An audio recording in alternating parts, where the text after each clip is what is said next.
Haunting machines, generative AI and my monkey mind meet in the uncanny valley by Lishan Huang. The Ghost Book Incident, 2024 Ghost Month in Taiwanese culture. An unexpected email pops up in my inbox. Let's call the sender Sydney. Here's what she wrote. I've obscured one detail. Hi there. Yes, I am a stranger to you both. Today I asked ChatGPT to summarize Sydney's consultancy name for me. I have been trading under that name in the UK since 2016. ChatGPT summarized a book published by Rosenfeld Media and authored by Lishan Huang. I can get with the outline of the book. Is it in the publication pipeline, or is it all a hallucination? Sydney has CC'd Louis Rosenfeld himself. Rosenfeld replies, I am sorry, but it's not one of our books currently or in the pipeline, another ChatGPT hallucination. I chime in, confirming that it's a hallucination, not my book, although I am real and might write a book someday. Rosenfeld again. This is both hilarious and disturbing. Sydney's last word. Something so insignificant yet so inaccurate, butterfly effect comes to mind. ChatGPT took the name of Sydney's design practice, hallucinated a book of the same name, attributed authorship to me, and connected it with a known publisher of UX design books. It processed and recombined our three real identities into a machine-made phantom. This incident haunted me, but I finally started making sense of it by connecting the contemporary thinking on AI I had been reading with the work of some smart, long-dead white guys. Extension and amputation. I'm building on bones. I have ADHD. I use large language models as an assistive technology for my neurodivergence. Not to compensate for a deficit, my brain works differently. It focuses my creativity and augments my willpower. AI removes a specific kind of friction.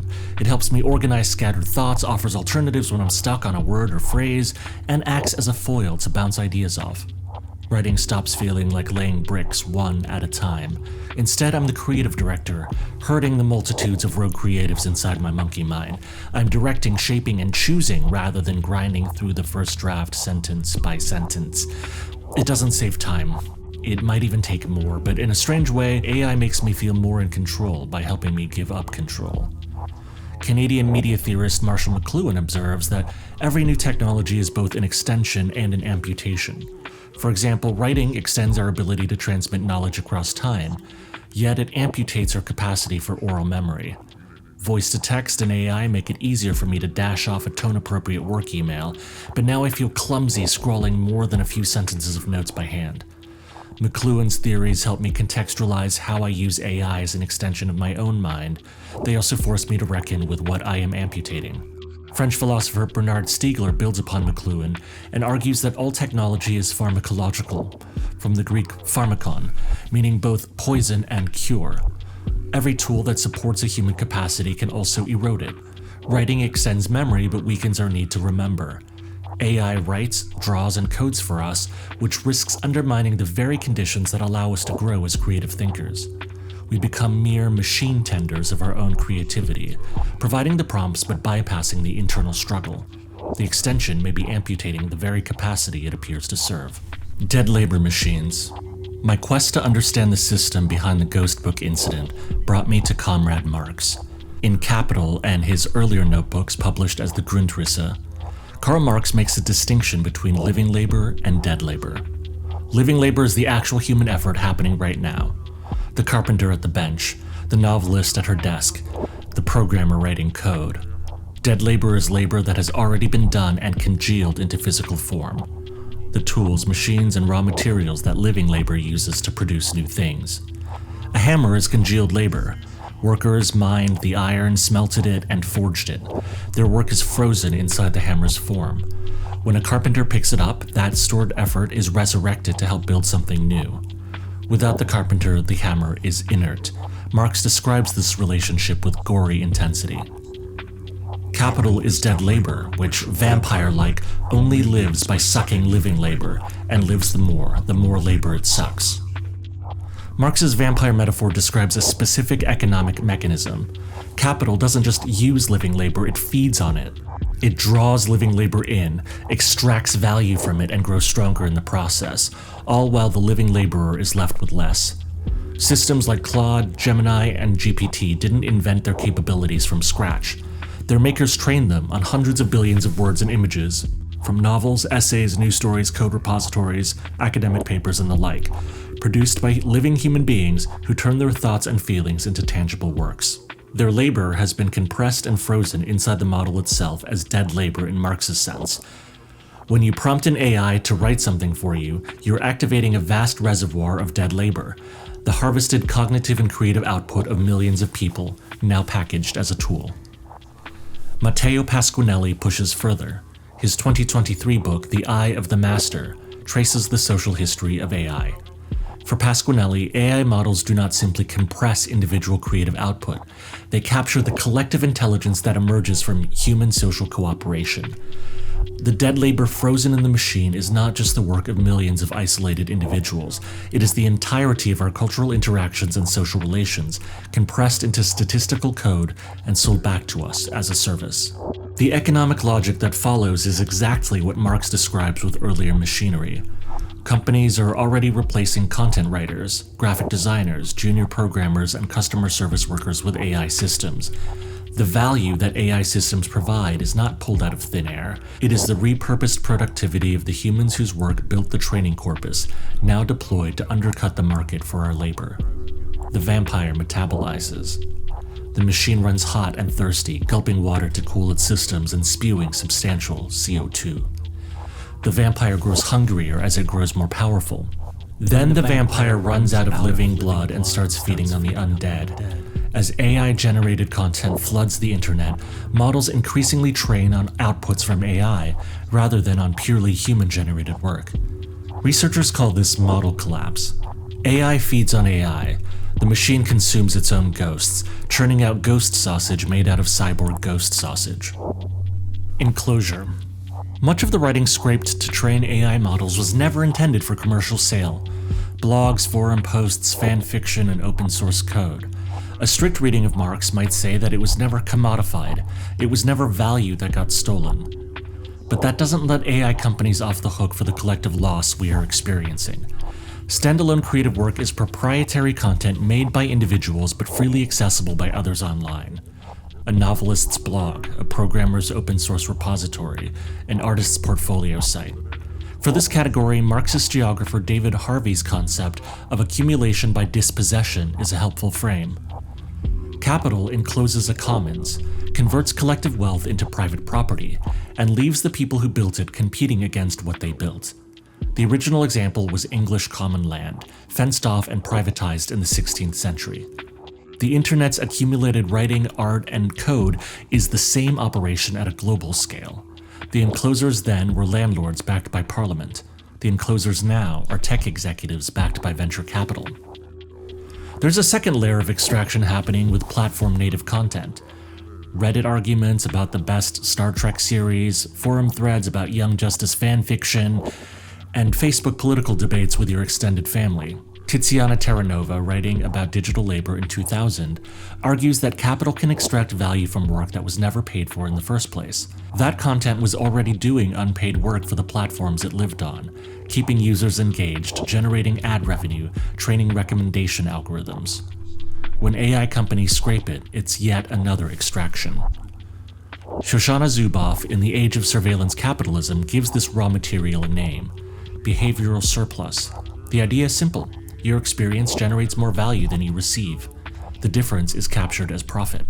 Peasants, dispossessed by the original enclosures, lost their ability to feed themselves and were forced into cities as wage laborers or shipped overseas as colonial foot soldiers.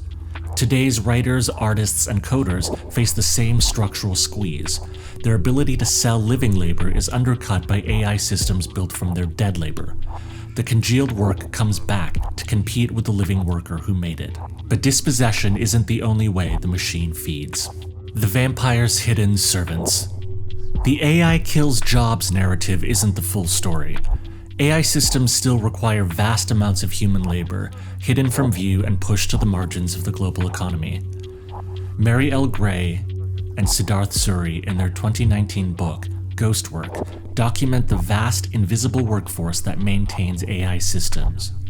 The people who label training data, flag harmful content, rank model outputs, and perform the thousands of small cognitive tasks that keep these systems functional. This work is typically performed by workers in Kenya, the Philippines, Venezuela, and other parts of the global south for wages that can fall below $1 an hour.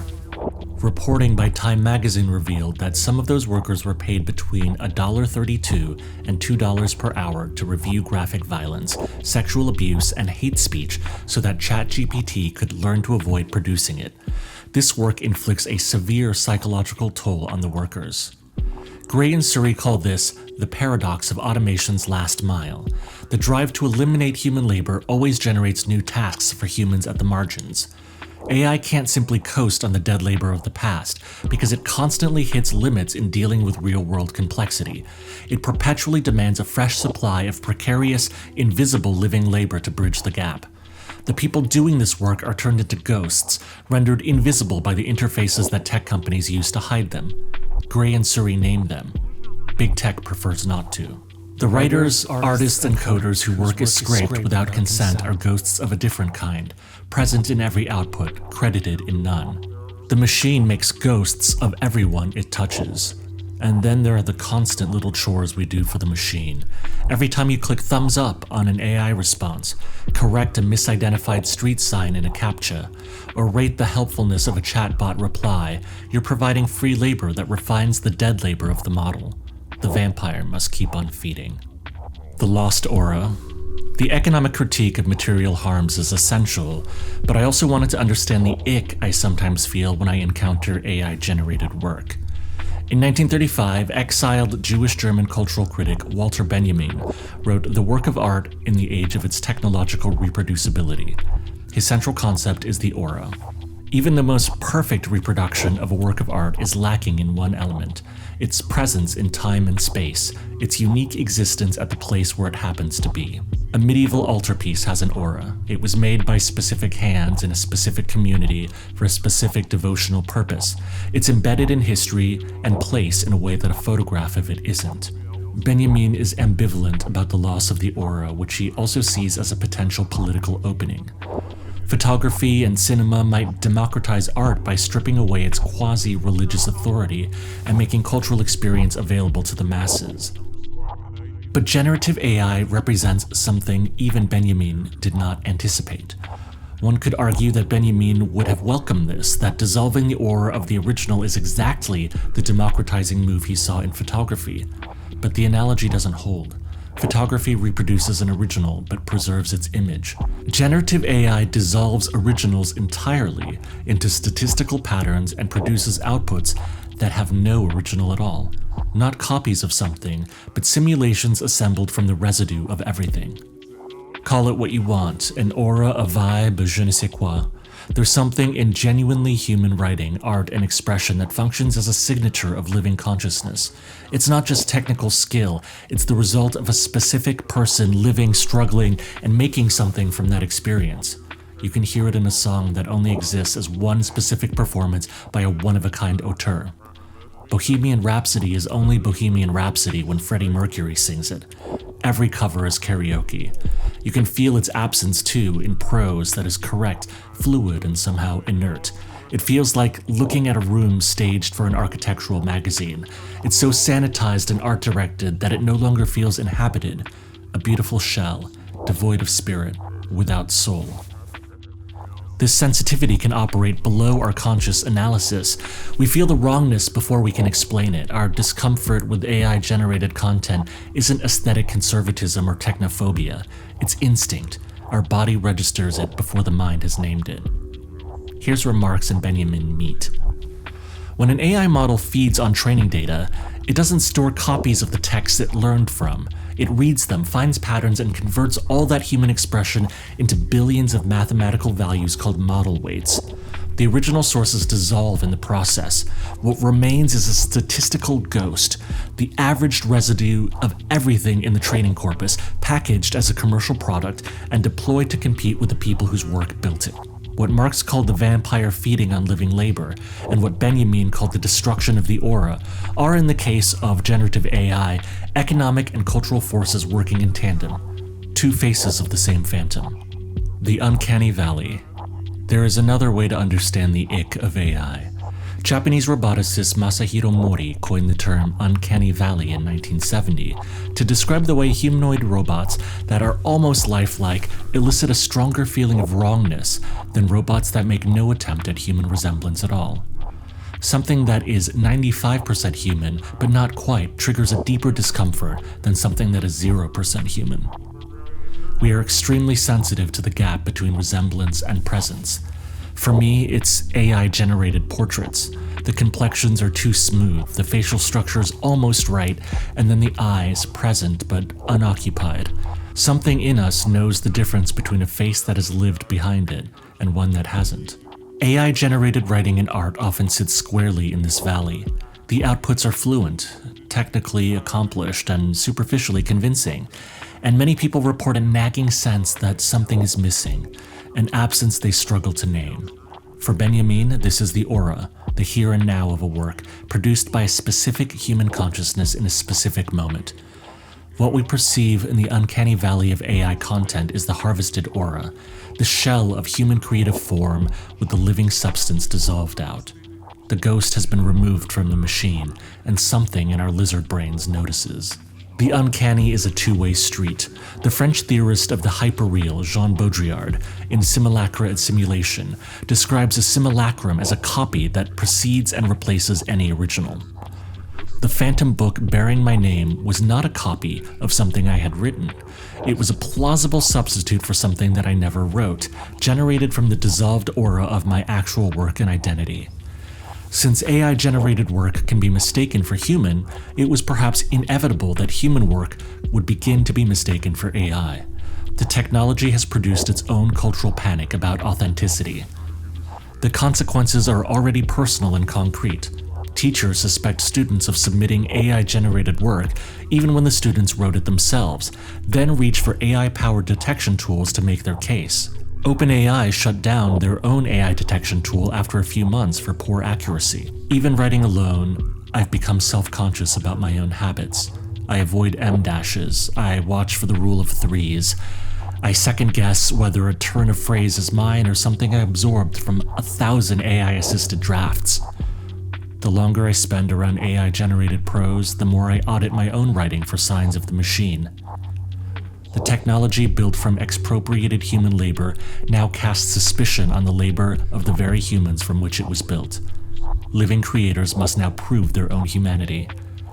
The vampire doesn't just feed, it contaminates. What we owe the dead. The dead don't rest easy when they are put to work without consent. Every writer whose blog is in a training corpus, every programmer whose open source code was scraped without attribution, every artist whose distinctive style is now a prompt option. They are the dead labor haunting these systems, making them go. I also continue to be haunted knowing that the tools smoothing out my neurodivergent rough edges and expanding my creative output are built and maintained by workers overseas making $1 an hour. My extension is someone else's amputation.